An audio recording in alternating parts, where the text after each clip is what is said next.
Sometimes how you do something is almost as important as what you do. And what I mean is, yeah, you need to reduce your carbon footprint, but how you do it, that's what customers really want. They want to see you try, to fail, to share that experience. Try again, listen, learn, work with your critics. Don't be afraid of them.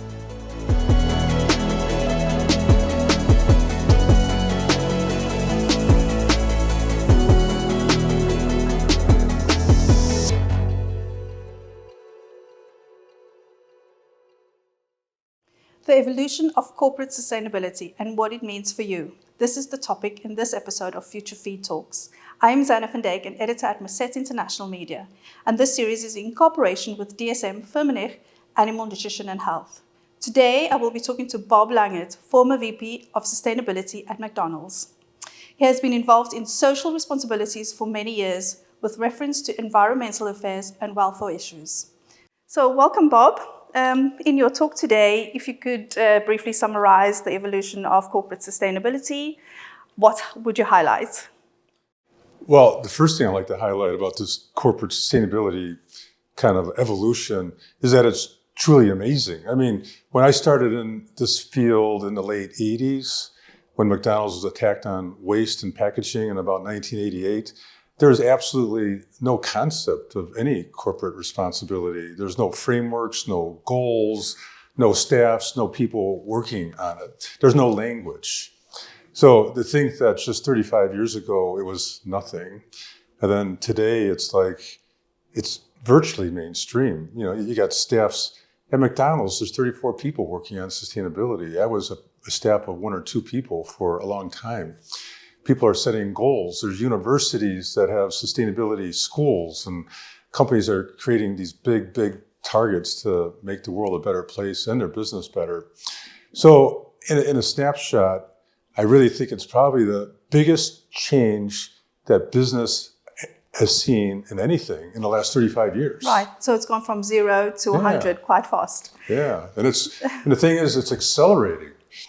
You know, I compare it to Moore's curve. You know, there's Moore's curve where the power of a chip doubles every 2 years. That feels somewhat similar to corporate sustainability. It's skyrocketing. The expectations, the wants and needs of consumers, investors, and all types of stakeholders. Right. And so the journey seems quick, but what have the challenges been on this journey? Yeah, the challenges have been overcome to a certain degree. I mean, in this evolution, there's much resistance to corporate responsibility, meaning that it was just looked at as a problem to be fixed and to move on. Most companies were very reactive. So the first challenge for companies to get over is this: you need to be proactive. You need to be strategic. Are you going to let the world and society and NGOs dictate who you are as a company and criticize you? So I think the first challenge, if the companies aren't there yet, they need to get there soon. Set your own strategy, make it sound and practical, make it fit your business, your culture. I think once you get beyond that, I think the challenge that I see, probably number one, is that companies don't really get how to get credit for what they do in sustainability. What I mean by that, companies are afraid to communicate on sustainability. Why is that? They're always afraid of greenwashing. And by the way, no company's perfect. So when you start talking up what you do, are people going to believe you? Maybe not. So there needs to be unique ways to communicate. The fact is that sustainability is a critical part of almost any company's brand. Anybody that has a brand. At McDonald's, all the sustainability factors were half of our brand. Right. So if you're not going to want to communicate with your stakeholders, consumers, investors about sustainability, you're losing out.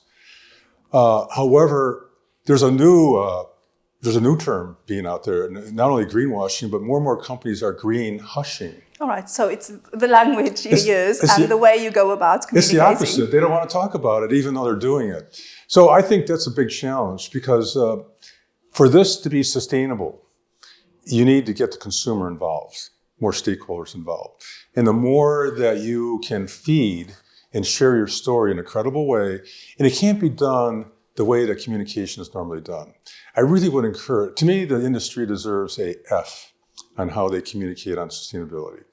They need to rethink that communicating on sustainability means that you're modest, you're humble, you admit mistakes, you listen, you learn, you share. Now, are these common attributes of companies? I ask you. Do you I don't think so. I don't think so. They need to change their mindset, because nobody's going to believe you if you're saying a good job on reducing your carbon footprint. We'll just send out a document and saying we're doing this. You got to prove it. You got to prove it by your.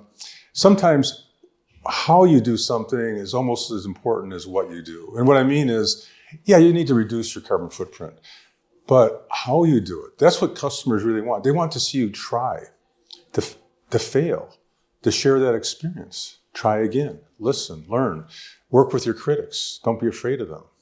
So when you say work with your critics, listen to what they're saying, what they need to hear in order to possibly change their mindsets. The critics are not the enemy. The critics are, in general, they're critics that they unfurl, they show you what a problem is.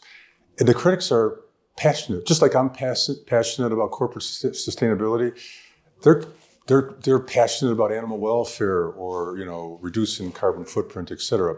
We need to respect that. Almost all these NGOs and critics, most of them come from a space of they want you to do better.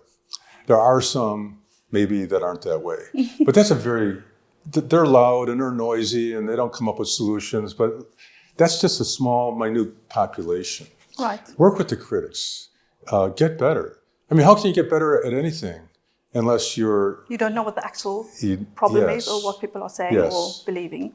So talking about belief, in your presentation, you mentioned there is a mixture of beliefs. So you have in terms of corporate leaders, from believers to the fence-sitters to the skeptics.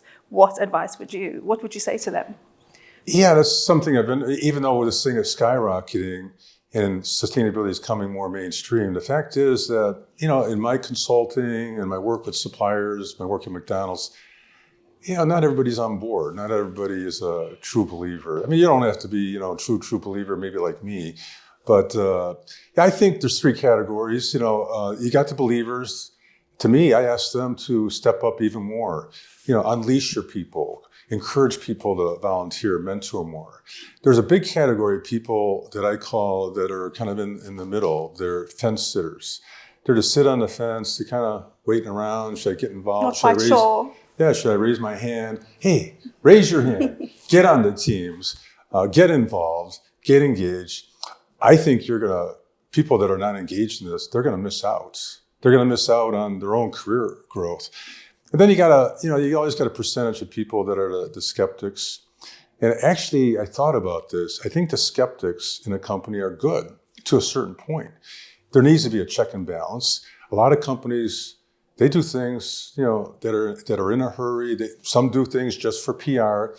So be the conscience of the company. Make sure you are a double check that they do the right thing. But once you come up with a good, practical business case for what you're doing, I would ask the skeptics to become more engaged. Believers. Yeah, well, maybe that's too much of a leap, but get involved, And in terms of traction in this journey of evolution, where do you think more traction needs to happen? In which segments?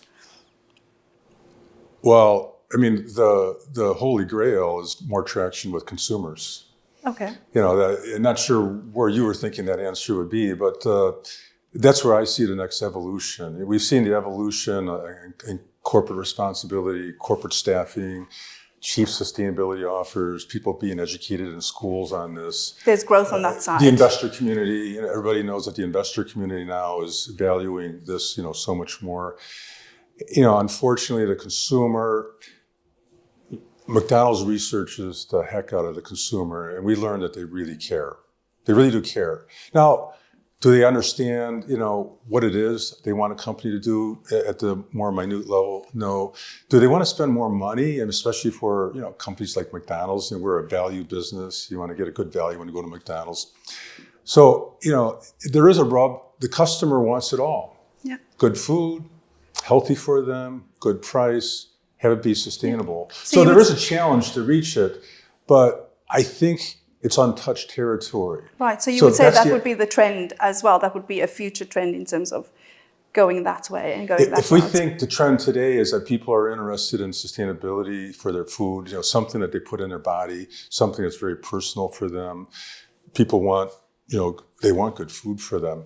Sustainability, wherever it is today, believe me, it's going to be more and more on the mind of consumers. With this whole issue of transparency, that's another thing that's so important today.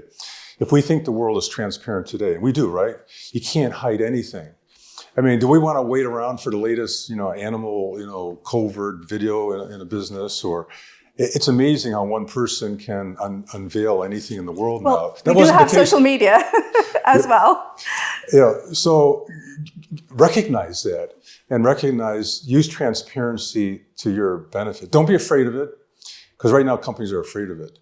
They're afraid to be transparent, because if I'm transparent, well, we're imperfect, they'll pick me apart, I'm opening up Pandora's box. So you have a lot of people feeling like that. Again, green hushing. But you're not going to get anywhere in the world by being afraid. Right. So I think they need to tackle this, because it's the opportunity ahead. It's like... You could use it to your advantage in your responsibility. It's on the table. To me, it's like it's on the bar. It's ready for you to be taken. And very few companies are really figuring out how to reach the consumer. So to me, it's a goldmine of opportunity. You also spoke about collaboration and how important that is. You mentioned, I think it was Temple Grandin and your work when you collaborated with her. Could you tell us a little bit about that? Well, collaboration... And why collaboration is so important. Well, I'll start out with that. I mean, you have to collaborate, because one, no company is an expert in anything. So, plus, even if we do good work on something for a company, are they going to believe Bob Langert saying that we have good animal welfare? Me in a sport coat or suit? They're not going to necessarily believe people like us from the corporation. So we need collaboration with experts, NGOs to give us credibility and their science and their knowledge. And Dr. Temple Grandin is a great example. Here she's got a great idea about how to improve animal welfare in the facilities that handle animals for McDonald's and other companies.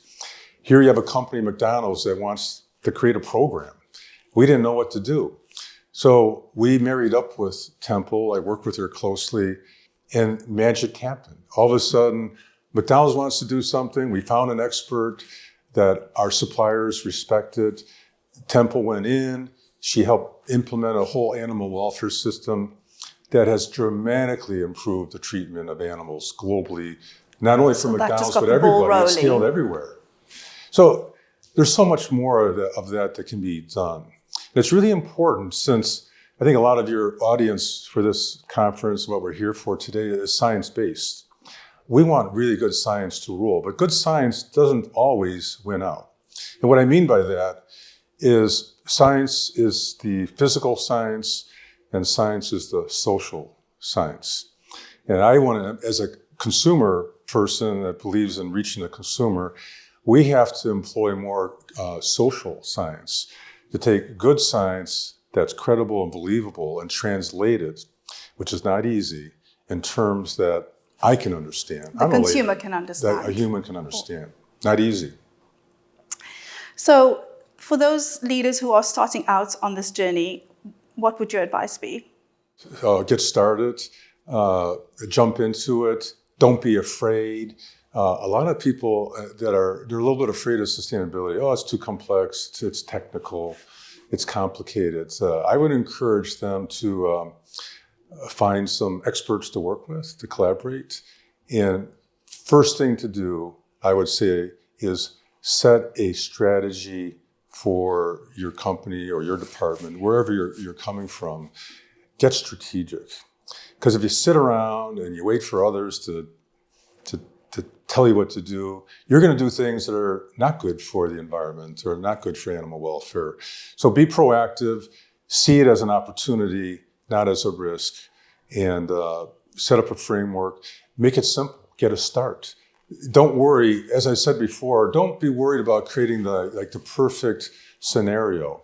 By the way, sustainability will never be perfect. I think you have to start somewhere, and that's And as simple as that. Perfection can be an enemy for some people. Is, I don't want to start out. I got rough edges. We're not going to do well. But get started. You're going to get credit. As I said before, most stakeholders look to see if you care, if you try, if you're honest, if you're open. And all those things, to me, they're easy to do. Do them. So thank you, Bob, for your insights and your time today. If you would like to see more episodes or listen to the podcast of Future Feed Talks and the series, click on the links below.